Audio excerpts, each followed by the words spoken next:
मैं अपनी बात को शुरू करूं। अगर आप बीच में खड़े नहीं होंगे तब मैं शुरू कर सकता हूं। बार बार बीच में टोकने खाने में अभी ये माइक खराब हो गया है। आपके और मेरे और भरतपुर के बीच में कई समस्या आई है। एक बार मैं पहले भरतपुर आने का प्रयास कर रहा था, तब सूबे के मुख्यमंत्री मेरे और आपके बीच में आ गए। उनको उस प्रोग्राम में आना था और मैं उनके साथ आना नहीं चाहता था, क्योंकि उनकी सरकार में बहुत अच्छे काम नहीं हो रहे हैं, तो मैं फिर उस दिन नहीं आया। आज मैं आना चाह रहा था, प्रोग्राम तय हुआ तो आपसे पहले गोली मेरे पास चली आई। और अब मैं जब अपनी बात रखना चाह रहा था तो ये माइक खराब हो गया। मगर मैं ये समझता हूं कि ये सारी मुसीबतें भी मुझे आपसे अपनी बात रखने से रोक नहीं पाएंगी। आज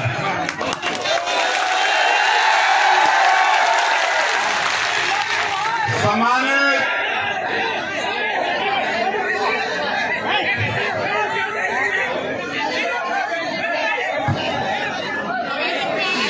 हमारी सबसे बड़ी समस्या यही है कि समस्या हमारे खुद के अंदर है और हम दूसरे आदमी को कहते हैं तू बैठ जा, तू बैठ जा।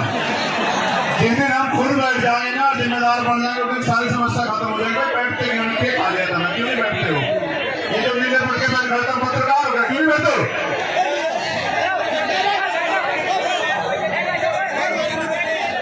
भैया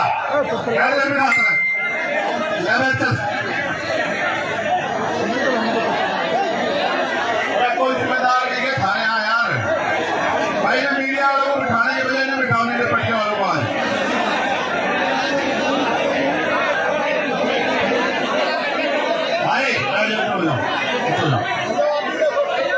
भाई तब भी मानने को राजनीति में भी सभा खराब करके मजा आ रहा है। क्या करोगे इसको? पीछे रोड क्यों? तुम्हें क्या परेशानी पीछे रोड में भाई? भाई भाई तो पूरी सभा खराब हो रही। क्या चार गिरो मैं खराब बताऊं।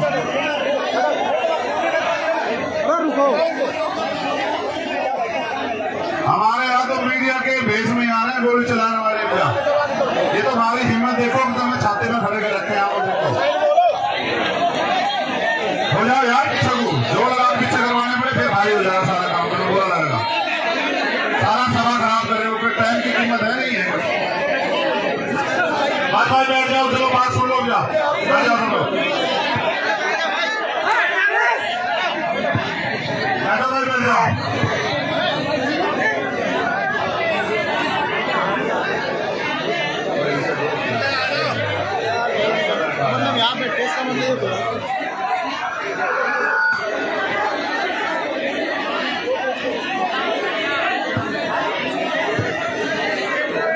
देखो आज भरतपुर आने के कई कारण हैं। पहला कारण ये है, ऐसे समय में भी जब मैं असवस्थ था और मुझे मना भी किया गया कि आपको जाना नहीं, और तमाम तरह की विरोधियों द्वारा भी मेरे खिलाफ षड्यंत्र किए जा रहे हैं। फिर आज मेरे कंधों पे जिम्मेदारी थी कि मैं यहाँ आपके बीच आऊं, और मैं अपनी एक मिनट भी अब किसी को कुछ कहने में खराब नहीं करना चाहता। मैं आपसे बात करना चाहता हूं। उसका एकमात्र कारण ये है कि आप अपनी मेहनत की खून पसीने कमाई लगा के यहाँ काम छोड़ के आए, और आप यहाँ से मेरी बात को सुनकर ना जाओ और उस पर अमल ना करो, तो इससे आपके जीवन में कुछ नहीं बदलने का और मेरा भी कुछ भला नहीं होने का। क्योंकि पहली जो सबसे ज्यादा जरूरी बात थी यहाँ आने की, वो ये है कि मैं जब भी राजस्थान आया किसी भी अन्याय के खिलाफ लड़ने के लिए, राजस्थान के साथियों ने पलके बिछा के मेरा स्वागत किया, मुझे हिम्मत दी, मुझे ताकत दी, मेरी रक्षा सुरक्षा की। इसके 2 रुपए लेके चक्कर में ना पड़े, नाश ना करे यार, बस यार। दूसरा, मैं ये उन लोगों को बताने के लिए आया हूं जिन्हें लगता है कि मैं गोलियों से डर जाऊंगा। मैं उनको भी बताने के लिए आया हूं कि मैं जिस रास्ते पर निकल के चला हूं, मुझसे पहले भी बहुत सारे महापुरुषों ने तमाम तरह के अन्याय, आरोप और जगदेव प्रसाद कुशवाहा को तो ऐसी सभा में गोली लगी। हम उनको मानने वाले लोग हैं। भगवान बुद्ध, संत कबीर, गुरु नानक देव, संत गुरु रविदास जी को मानने वाले लोग हैं। राष्ट्रपिता ज्योतिबा फूले, छत्रपति साहू जी महाराज को मानने वाले लोग हैं। हम सब छोटू राम बाबा साहब अम्बेडकर को मानने वाले लोग हैं। हम गोलियों से डरने वाले नहीं हैं। मगर मैं ये भी बता देना चाहता हूं, मैं गोली का जवाब भी दे सकता हूं, इस बात को भी आप लोग जानते हैं। अगर मैं गोली का जवाब शांति से दूंगा हमेशा, मैं आज भी आपसे अपील करूंगा कि आप शांति बना के रखो। उनकी गोली का एक और कारण यह है कि वो डर रहे हैं, वो घबरा रहे हैं। और जब कोई घबराता है तब वो इस स्थिति में आता है कि इस तरह के हमले करता है। आप ये जानते हो कि वो मुझे सीबीआई, ईडी, इनकम टैक्स से नहीं डरा सकते, वो मुझे मुकदमों जेल से नहीं डरा सकते। मैंने भारत की सबसे बड़ी जेल तिहाड़ भी 2-2 बार काटी है। मैंने 16-16 महीने जेल काटी है। मैंने यहाँ राजस्थान की जयपुर की जेल भी काटी है। मुझे वो जेल से नहीं डरा सकते। मैं उन नेताओं जैसा नहीं जिनके मुंह पे टेप लग जाए, इसलिए उन्हें लगा कि वो गोली से मेरा मुंह बंद कर देंगे। मैं आपको वचन देकर कहता हूं कि कोई गोली मेरा मुंह बंद नहीं कर सकती आपकी लड़ाई लड़ने के, आपकी हमारी आवाज उठाने के लिए। याद रखना। तो ये मेरा संदेश उनको भी है कि मैं आपकी गोलियों से नहीं डरूंगा। अगली बार फिर तैयारी करना। मेरी माँ बहनों का, मेरे भाइयों का प्यार आशीर्वाद मेरे साथ है। जब तक इनका प्यार आशीर्वाद मेरे साथ है, मैं कहीं नहीं जाने वाला। जब तक कुदरत ने मुझे जिंदगी दी है। दूसरी बात, मैं यहाँ इसलिए भी आया कि मैंने आपको वचन दिया कि मैं आऊंगा भरतपुर, और मैं ये बताने के लिए भी आया हूं कि मेरा दिया हुआ हर एक वचन, उसको अगर मुझे अपनी जान की कीमत चुका के भी निभाना पड़ा, मैं उसको निभाऊंगा। और जो वचन मैं आपको दूंगा उसको मैं पूरा करूंगा। अगर मुझे जान की बाजी भी लगानी पड़ी, उसके लिए भी मैं तैयार रहूंगा। ये बताने के लिए मैं यहाँ हूँ। और चौथी और आखिरी बात जो सबसे महत्वपूर्ण है, हमारे नेताओं को भी सुननी चाहिए कि जब आप संघर्ष के पथ पे हो, कर्तव्य के पथ पे हो, अगर कोई बहुत ही ज्यादा मुसीबत आ जाए तो आप लक्ष्य से भटक जाओ, आप समय से ना पहुंचो, वरना आप समय से पहुंचो और मिशन के रास्ते में कोई कठिनाई आ जाए, जब तक आपके महापुरुषों का सपना पूरा ना हो तब तक रुको ना, अड़िग रहो। जैसे मैं आज अड़िग खड़ा हूं, ऐसे आप भी अड़िग रहो, क्योंकि ये परिवर्तन का आंदोलन है, एक दिन में पूरा नहीं होगा। हजारों लोगों की कुर्बानियां होगी।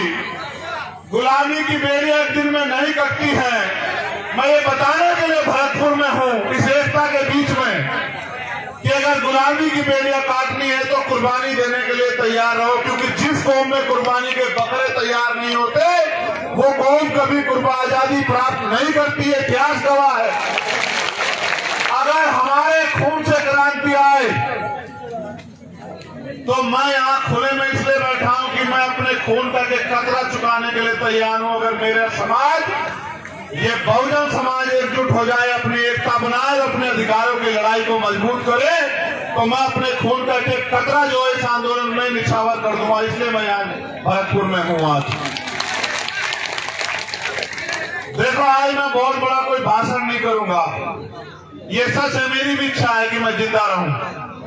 जिंदा रहने की इच्छा इसलिए नहीं है कि मुझे बहुत बड़ी कुर्सी पर बैठना है, आपकी दी हुई प्लास्टिक की कुर्सी, और अगर आप जमीन पर बिठाते वो भी मेरे लिए महलों की कुर्सी, हीरो के ताज से बढ़ते हैं। लेकिन सवाल ये है, आज तो मैं महसूस कर रहा हूं,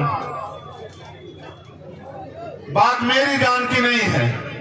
मैं चला जाता, मेरी माँ एक दिन रोती, मेरे भाई और एक दिन रोते,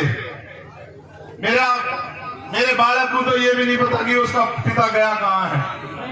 वो तो कभी जब वो समझदार होता उसको पता लगता कि उसका बाप नहीं गया था और रास्ते में इस तरह मारा गया। लेकिन सच ये है कि जो लोग इस आंदोलन में मुझसे उम्मीद करके, भरोसा करके जुड़े हैं, मुझे अपने से ज्यादा उनकी परवाह, उनका हौसला ना टूट जाए, इसलिए मैं भरतपुर आया। कि उनको ये ना लग जाए कि भाई गोली भी लग सकती है। गोलियां तो लगेगी भाई। जिन्होंने अधिकार छीन रखे, जो कुर्सी में बने बैठे हैं, अगर आप उनसे अधिकार लेने का काम करोगे, सत्ता छीनने का काम करोगे, तो गोली भी चलेगी, मुकदमे भी होंगे, जेल भी जाना पड़ेगा, और भी मुसीबत आएगी, इनका सामना भी करना पड़ेगा। और आज मुझे बड़ी खुशी है कि आज मेरे पे ऐसे बहुत सारे कंधे हैं कि अगर चंद्रशेखर चला भी गया तो ये आंदोलन रुकने वाला नहीं है, इतना भी मुझे भरोसा है पूरा। मुझे देखो, आप लोग खतरे से वाकिफ हो, मैं आपको घटना भी बता देता हूं, फिर मैं आपसे काम की बात करूंगा। जब मेरा टेक्निकल मुआयना होने चला गया, मेरे कपड़े, जब मेरे कपड़े आएंगे तो आप देखना बनियान में और शरीर में कितनी जगह होती है। बोलने वाला तो कोई कुछ भी बोलता रहे, मैं सस्ती लोकप्रियता की राजनीति करता नहीं हूं, आप जानते हो इस बात को। जब मेरे कपड़े आएंगे आप देखना, या पुलिस का बयान आएगा आप सुन लेना, वहां की पुलिस भी हमारी नहीं, वहां की सरकार भी हमारी नहीं। मैं अपने साथियों को भी बता दूं कि जितनी जगह बनियान में और शरीर में होती है उसमें को 3 छेद है, 3 गोली गई है वहां को, मगर एक लगी, वो भी इसलिए लगी क्योंकि उनकी इच्छा भी मजबूत थी, लेकिन वो बची इसलिए क्योंकि आपका प्यार ज्यादा ताकतवर था। पहली गोली जब शीशे पे लगी, वो शीशा मजबूत था, वो क्योंकि राउंड कम मिले, वो आसानी से आके ऐसा लगा जैसे पत्थर लग गया सिर में। मैंने अपने साथियों से कहा कि भाई शायद किसी ने पटाखा छुपाया, किसका टायर फट गया। मैंने कहा पत्थरी आके लगी दिखते। लेकिन जब दूसरी गोली लगी तब मुझे एहसास हुआ, तब मैंने मनीष से कहा भाई, मैंने कहा घिर गए हैं, गोली चल रही है। मैंने कहा गोली चल रही है, गोली लगी है। फिर मैंने अधिकारियों को बताया, ये बात मैंने आपको इसलिए बताई, मुझे एक बात का पता है, आदमी गोली से नहीं मरता, आदमी मरता है डर से। और डर जिस दिन मैं इस काम में आया था, मैं डर को घर छोड़ आया था। अगर डर में रहूंगा तो लोहे के बक्सों में रहूंगा, लोहे के बक्सों में रहूंगा, थारे किसी काम नहीं आ सकता। अगर थारे बीच रहूंगा तो थारे भी काम आऊंगा, मुझे लगता है कुछ करके भी दिखा पाऊंगा। तो मुझे जैसे मेरी जान को खतरा है, पूरे भारत में भीम आर्मी आजाद समाज पार्टी के माध्यम से, और हमारे बहुजन पत्रकार भी, ये भी बात कहनी पड़ेगी, हमारे पत्रकार जो बहुजन समाज के हैं भाई, या जो ईमानदार पत्रकार हैं देश में, या जो ईमानदार से लड़ाई लड़ रहे हैं, भीम आर्मी आजाद समाज पार्टी के लोग, या किसान सभा के लोग, या हमारे जाट महासभा के लोग, या अन्य कोई बहुजन संगठन जो ईमानदार से लड़ाई, उन सबकी जान को खतरा है। आप मेरे लिए सुरक्षा की मांग कर रहे हो, मैं यहां भी सुन रहा था। कितने लोग की सुरक्षा की मांग करोगे आप बताओ, और किस किस की सुरक्षा सुनिश्चित हो सकती है? इस सुरक्षा को सुनिश्चित करने का एकमात्र माध्यम है कि जो लोग सुरक्षा देने वाले हैं उनके हाथ आपके हो जाएं। जिनसे सुरक्षा मांग रहे हो उन कुर्सियों पे आप जाके बैठ जाओ। जिस दिन उन कुर्सियों में आप बैठ जाओगे, ना चंद्रशेखर आजाद को खतरा होगा और ना किसी आम आदमी को खतरा होगा। चाहे राजस्थान हो, उत्तर प्रदेश, भयमुक्त शासन आएगा, भयमुक्त। हर आम आदमी, चाहे वो किसान हो, कामगार हो, मजदूर हो, कोई बहन हो, कोई बिटिया हो, कोई बच्ची हो, कोई बुजुर्ग हो, जब ऐसे लोग कुर्सी में बैठेंगे जो सबकी सुरक्षा चाहते होंगे, जिनका लक्ष्य होगा कि हर कमजोर को बुनियादी सुविधाएं, अधिकार, स्वाभिमान सम्मान की जिंदगी मिले, इंसानियत बनी रहे, तब जाके व्यवस्था बदलेगी, वरना आप नहीं कर पाओगे इतने लोगों की सुरक्षा। क्योंकि आज जो सरकार में बैठे हैं उनका एकमात्र लक्ष्य ये है कि जो भी आपके खिलाफ आवाज उठा रहा है उस आवाज को किसी भी तरह कुचल दो। अगर मुकदमों से डर जाए, मुकदमों से डरा दो। अगर पैसे से खरीदा जाए, पैसे से खरीद लो। अगर और कोई डर दिखा के सीबीआई इनकम टैक्स का ताला लगता लगा दो उसके मुंह पे, और अगर इनसे भी ना घबरा रहा हो तो गोलियों से उसके सीने को छलनी कर दो। अभी वो गोली नहीं बनी जो आपकी ममता को चीर के पार निकल जाए, ऐसी गोली बनी नहीं है अभी, आप चिंता मत करो। मेरी बात पर गौर करो। अब जो बात मुझे आपसे कहनी है कि मेरा पसीने में यहां जो हाल है, आपका क्या हाल हो रहा होगा। फिर मैं आपके लिए क्यों कुर्बान ना हो जाऊं, आप बताओ मुझे। जो मेरे लिए टांग पर खड़े हैं, जो इस गर्मी में मोटे से मोटा लगा के सर में सर जोड़ के यहां जो अड़े बैठे हैं, घर में वो पंखे के बगैर भी नहीं रहते होंगे, कूलर के बगैर भी नहीं रहते होंगे। अगर वो मेरी बात पे इतना खड़े हैं तो उनके लिए मैं क्यों ना कुर्बान हो जाऊं, आप बताओ मुझे। क्या ऐसा कारण हो कि मैं कुर्बान ना हो जाऊं। देखो भाई, हम जब बैठ जाना, बैठ जा। गुजारा जी की सुरक्षा में हो, उसे ना कुछ हो सकता। मर्द का तो बैठ जा, बैठ जा, नाल ना करे और कोई। इनकी सुरक्षा ज्यादा है। देखो मेरी बात पे गौर करो। 26 जनवरी 1950 को भारत में लोकतंत्र आया था। लोकतंत्र यानी कि बहुमत का शासन, जिनका वोट होगा उनका राज होगा। पहले राजतंत्र था, अच्छे राजा भी हुए, बुरे भी हुए, तानाशाह भी हुए, सबका अपना अपना हश्र भी हुआ। यहाँ का तो इतिहास गवाह है। यहाँ तो किसान कामगारों ने मिलकर जो है राजशाही भी चलाई। अगर हमारी वफादारी थी, जो खजांची हमारा था, ये हमारी वफादारी थी कि खजांची हमारा था, ये हमारी वफादारी थी, हम पे भरोसा था। और सेनापति गुर्जर समाज का था, ये भी हमारी वफादारी थी कि हमारे सेना पे भी भरोसा था। राज भी हमारा था, क्योंकि राज करने वाले भी हमारे लोग थे। हम लोग मिलजुल के राज कर रहे थे। मैंने ये यहाँ की बात बताई, लेकिन मैं आपको लोकतंत्र की बात बताता हूँ कि जिनका वोट होगा उनका राज होगा। आज आपको चाहे रोजगार चाहिए हो या न्याय चाहिए हो या कोई हक अधिकार चाहिए हो, हर चीज के लिए सरकार पे आप लोग निर्भर हो। लेकिन सरकार बनाने की शक्ति आपके अंदर है। जैसा मैंने कहा, जिनका वोट होगा उनका राज होगा। आप बस इस बात को नहीं समझ पाए कि वोट आपके पास है, राज दूसरों का है। अगर जिनका वोट है वो अपनी वोट को संगठित करके और एक एक वोट को अपने पक्ष में दे दें तो राज यहाँ आपका आ जाएगा। और जिनका राज आ जाएगा, आप ये बताओ, अगर राजस्थान में आपका राज होगा तो क्या राजस्थान में मुझे कोई खतरा हो सकता है क्या? बात मेरे खतरे की नहीं है, मैं आपका ध्यान आकर्षित करूंगा। बात उस खतरे की है जो अन्याय लंबे समय से राजस्थान में हो रहा है। चाहे मुंह से रखने पर हत्या हो, चाहे पानी पीने पर, मटकी छूने पर हत्या हो, चाहे घोड़ी पर बैठने पर अपमान किया जाए, चाहे और तमाम तरह की जातीय, धार्मिक और तानाशाही सामंतवादी सोच के कारण हमारे लोगों के साथ अन्याय हो, दलित, पिछड़े, अल्पसंख्यक समाज के साथ, ये सारा अन्याय तब रुकेगा। देखो, मैं अपनी पीठ का घाव, ये मेरा जरा सा घाव 1 इंच का, इससे इस घाव के जख्म को मैं भर सह लूंगा। ये मेरी पीठ पे है, ये मुझे कम दिखाई देगा।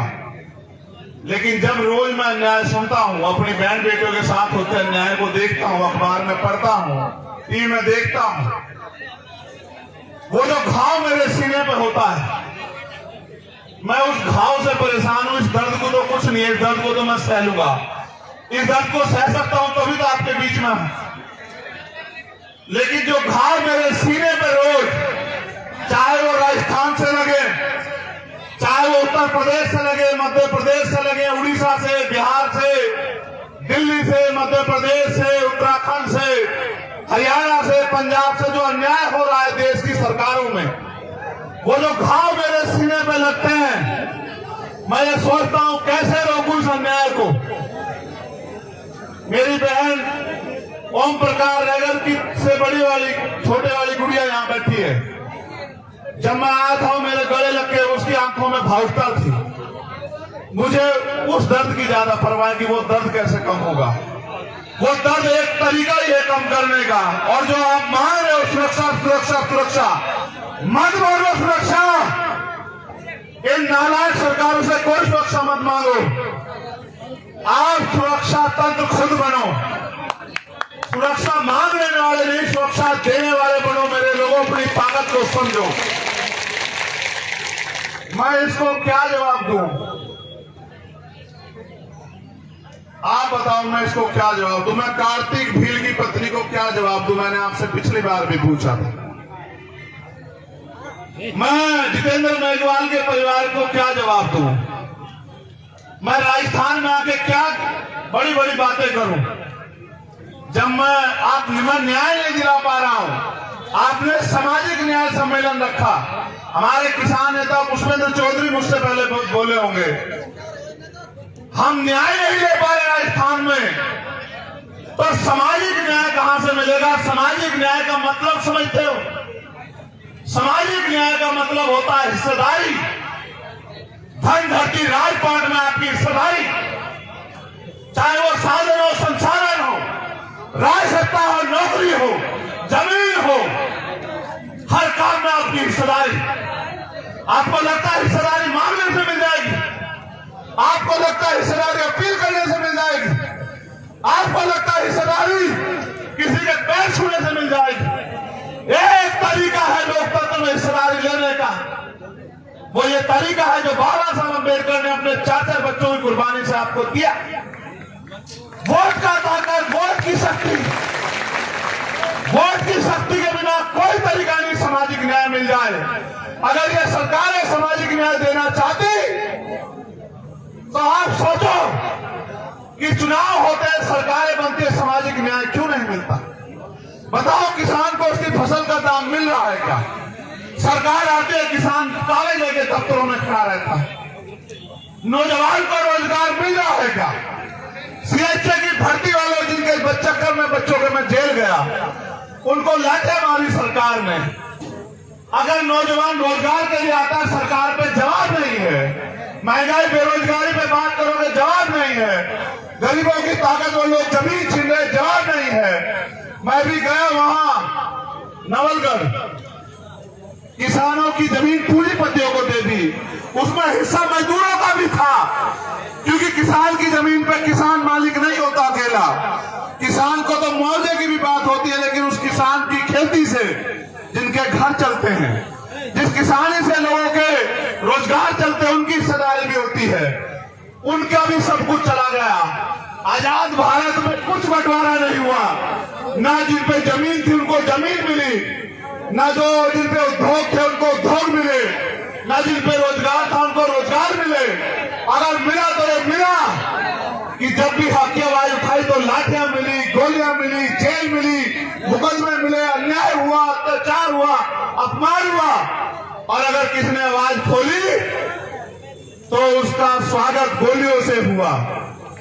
मैं ये बताना चाहता हूं जालिमों को, ना आपकी गोलियों से मेरी आवाज कमजोर पड़ी, ना पड़ेगी। मैं कल भी हिस्सेदारी अधिकारों के लिए लड़ रहा था और आज भी लड़ रहा हूं और कल भी लड़ता रहूंगा। और जब तक मेरे जिस्म में लहू का आखिरी कतरा रहेगा, जब तक मेरे अंदर आखिरी सांस रहेगी, मैं आपके अधिकारों के लिए, आपको अपने पैरों पे खड़ा करने के लिए, आपको ताकतवर बनाने के लिए लड़ता रहूंगा। ये वचन देने के लिए मैं आज भोजपुर आया।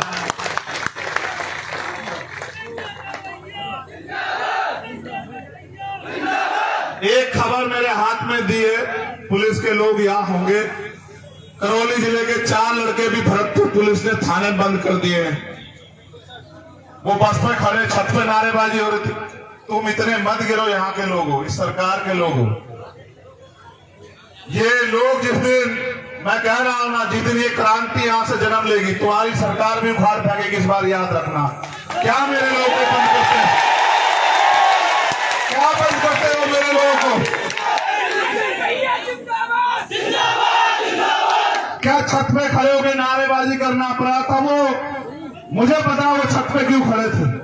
वो इसलिए खड़े थे क्योंकि मैं एम्बुलेंस में लेटा हुआ था, मुझे देखना चाहते थे, इसलिए वो छत पे खड़े थे। छत पे खड़े होने वालों को गिरफ्तार करते और मेरे लोगों को छत से फांसी का फंदा बांध के लटकाने वालों को माला पहनाते, शर्म करो। मेरे लड़ाई पुलिस से नहीं है। मैं जानता हूं ये सरकार के नेताओं के सहारे पे होगा, उन नेताओं के सहारे पे जिनकी जमीन खिसकेगी यहां से। मैं उनको ये कहना चाहता हूं, मैं भी मालिक नहीं, ये मालिक है जो सामने बैठे, ये मालिक है, ये लोकतंत्र है, जनता मालिक है। ये जनता जिसके साथ खड़ी है वो नेता है, ये जिसके पीछे खड़ी है वो आगे बढ़ेगा। कल तक ये आपके साथ थी, अगर ये मेरे साथ खड़ी हो गई तुम्हें मुख्यमंत्री की कुर्सी के आसपास भी नहीं जाने देंगे मेरे लोग, याद रखना। मुख्यमंत्री गलतफहमी में मत रखना, और न रहना रहना हम हैं। पुलिस से हमारी कोई लड़ाई नहीं, पुलिस के लोग किसान कामगारों के बच्चे हैं, वो हमारे लोग हैं। वो अगर हमें लाठी भी मारेंगे तो ये सोच के मारेंगे कि अपने को लाठी मार रहा हूं। लेकिन याद रखना, सरकार से कोई हमारा रिश्ता नहीं। अगर सरकार के लोग हमारे लोगों से अन्याय कराएंगे, हम अपने लोगों की लाठियां खा लेंगे, लेकिन आपकी कुर्सियां खींच लेंगे भी। ये आप याद रखना, समय आ रहा है 2023 का।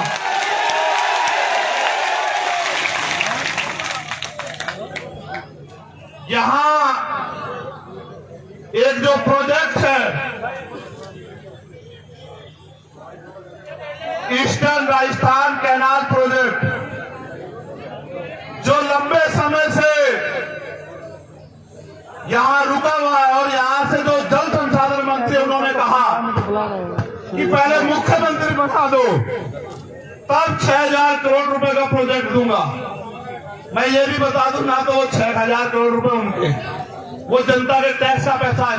मैं आपको एक जानकारी दे दूं इस बात के साथ, जो पैसा सरकार खर्च करती है, चाहे केंद्र की करे स्टेट की, वो पैसा जनता के टैक्स का पैसा होता है, सरकार का नहीं होता।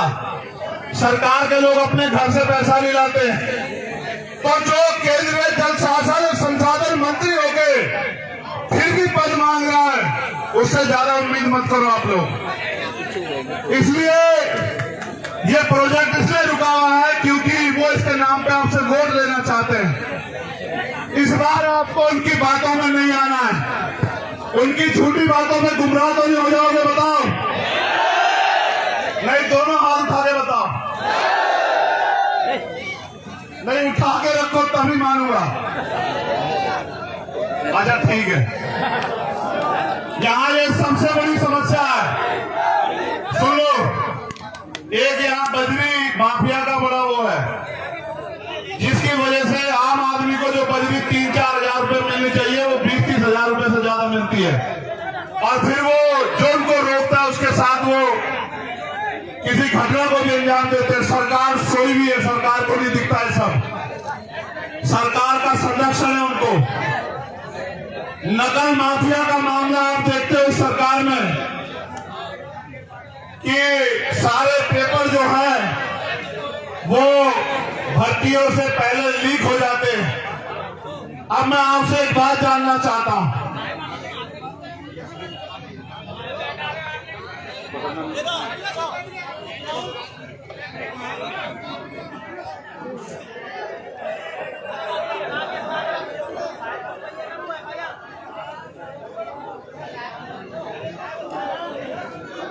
आप यहां क्यों आए हो? मैं आपसे जानना चाहता हूं। हल्ला मत बचाओ, ये राइट वाले बहुत नजदीक खड़े हुआ, देखो लोग 200 मीटर चैन से खड़े हुए। और मैं तुमसे कूलर के आगे बैठने से नहीं कह रहा, मुझे हवा की जरूरत नहीं, मगर चैन से खड़े हो जाओ। मेरे हिस्से की हवा भी तुम लो, कोई बात नहीं।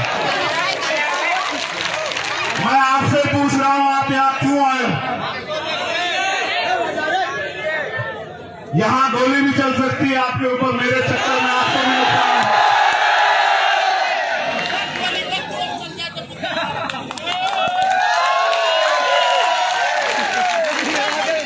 मैं अपनी बहनों मां से पूछना चाहता हूं, मैंने तो कभी आपके लिए 1 रुपए का काम भी नहीं किया, क्यों आई हो?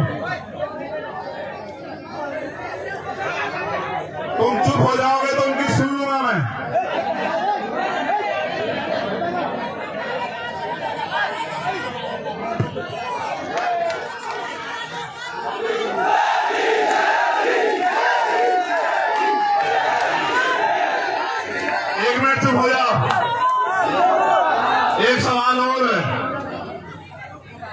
ये गरीब, आपका ये गरीब खून जो है ना, ये खटक बहुत रहा लोगों की आंखों में। क्या ये आपका आशीर्वाद आगे भी मुझे मिलेगा? ऐसा तो नहीं जब अमीर आ जाएंगे तो अपने गरीब बेटे को भूल जाओगी, अपने इस भाई को भूल जाओगी।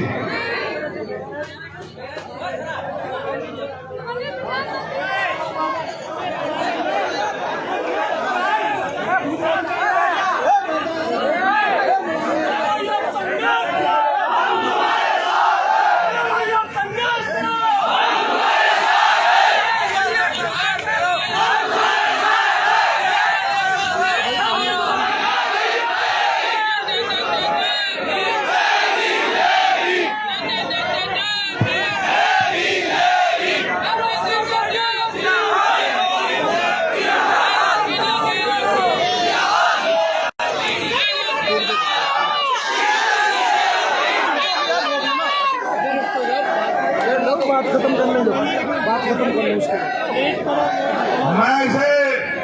मैं आपका ज्यादा समय नहीं खर्च करूंगा, क्योंकि मुझे 7 घंटे का सफर लगेगा।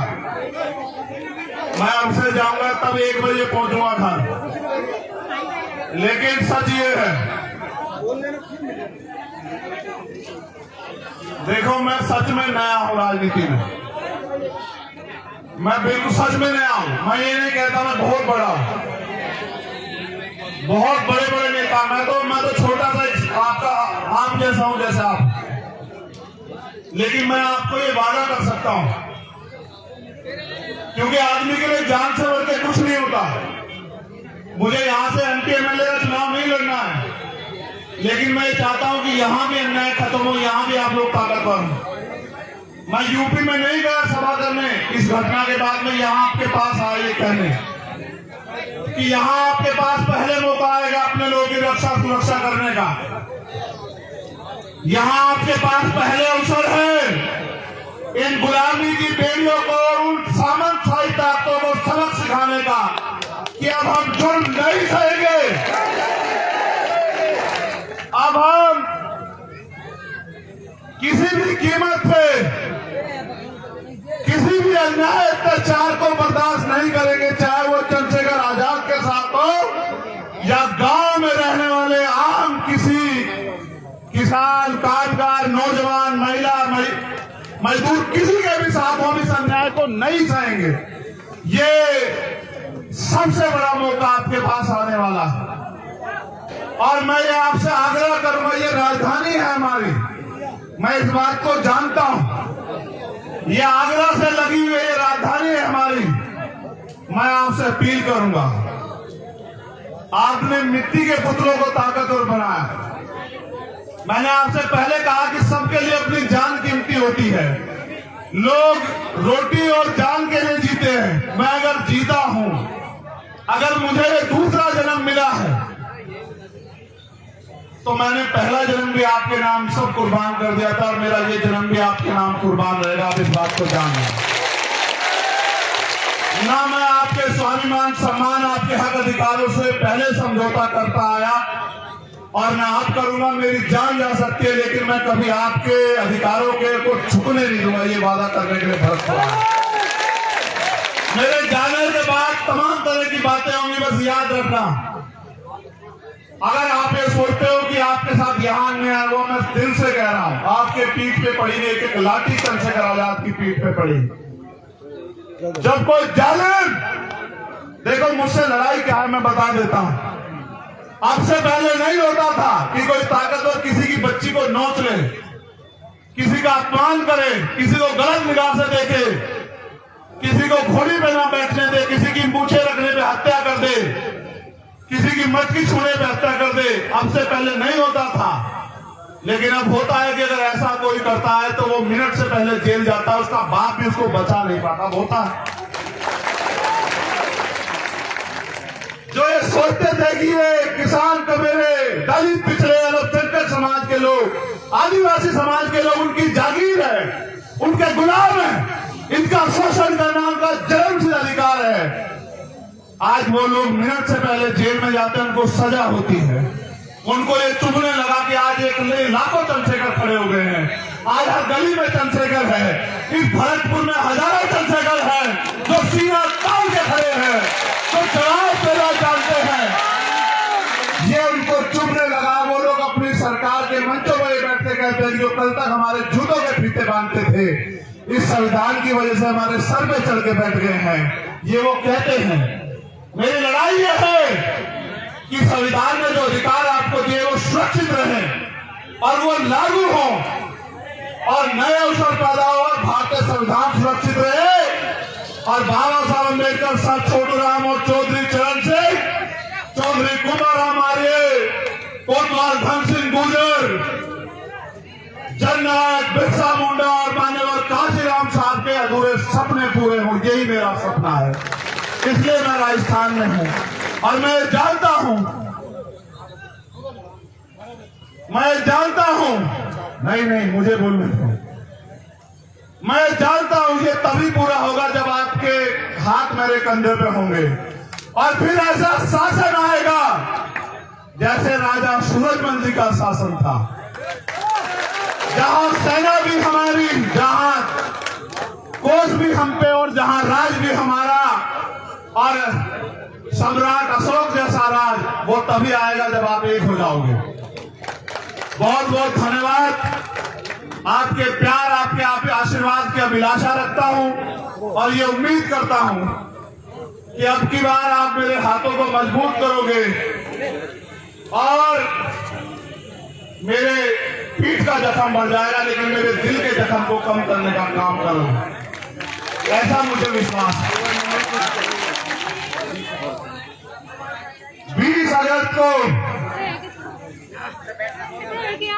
जयपुर में हमारा महासम्मेलन है।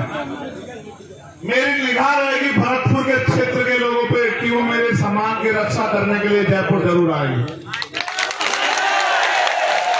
मैं भी आपसे वादा करता हूं, समय का कोई पता नहीं। मेरी लड़ाई किसी जाति धर्म से नहीं है। मैं मानता हूं हर जाति धर्म में अच्छे बुरे लोग हो सकते हैं, उनकी अपनी समस्या हो सकती है, लेकिन अगर सब ठीक रहा और मेरे अंदर जान रही, मैं आपका स्वागत करने के लिए जयपुर 20 अगस्त को जरूर आऊंगा। क्या हुआ कि हमारे किसी और को लौट देने और हमारे खेतन में अब आना कोई सुन के बताएगा वोट किसी और ने दिया, हमारे खेतन पे मन को वो मन ना दे ना तुम्हें पैसा नहीं मिला, किसी और ने दिया। भैया चुप हो जाओ। एक माई की समस्या है और मेरा काम यही है कि अगर मेरे होते उनकी समस्या हल हो जाए तो इससे अच्छा कुछ है नहीं। माई आप काम करो, आप हमारे यहाँ के जो लीडर्स लोग हैं, राजन हम कल जाके आए वो दिए माई वो बात दिए तो मैं देते इतने बड़े बात। माई मुझे आपने कल इनको बताया होगा, ये लोग गए थे 2 साल से भजे ढोल में आप 2 साल से डोल रहे हैं। मुझे आप मांगे हुए 10 दिन दे दो भाई, की समस्या सोल्व करा के मुझे बता। जब तक सोल्व ना हो तब तक मत बताना, जब सोल्व करा दो। ये माई कह दे कि मैं संतुष्ट हूँ, चाहे तुम्हें कोई कीमत चुकानी पड़े, धरना हो, कुछ हो, चाहे लाठियां खानी पड़े। मैं एक आग्रह करूंगा, वो हिंसा के रास्ते में इसलिए ले जाना चाहते क्योंकि हम ताकतवर हो रहे हैं और उनको पता चल हम उनसे कुर्सियां छीन लेंगे। हमें हिंसा के रास्ते पे नहीं जाना मेरे लोगों, ये बात याद रखना आप लोग। मैं हाथ जोड़ के अपील कर रहा हूँ आपसे, ये मेरी बात करके मान रख लेना। अगर आपने, मैं अपनी ताकत को जानता हूँ, आपने गलत रास्ता इख्तियार किया, सब खराब हो जाएगा। आप वोट की शक्ति पर भरोसा रखना, आप जीत जाओगे। मैं सब बार कहता हूँ आप जीत जाओगे अगर आपने वोट की शक्ति पर भरोसा रखा। याद रखना मेरी बात। एक और घटना कल सारी माधोपुर में हुई जहां हमारे डॉक्टर्स लोगों पे गाड़ी चढ़ा दी गई और ये हमारे मुकेश बैरवा जी के भतीजे भी हैं, परिवार के लोग। मैं मानता हूं कि जो लड़ेगा उसको न्याय सहना पड़ेगा, उसके परिवार को भी, लेकिन मैं ये भी मानता हूं कि हम लोग रुकेंगे नहीं किसी भी कीमत पे। बहुत बहुत धन्यवाद। आप सब लोग यहाँ आए, आपने मेरा मान रखा, आपने इतना प्यार दिया। जय भीम।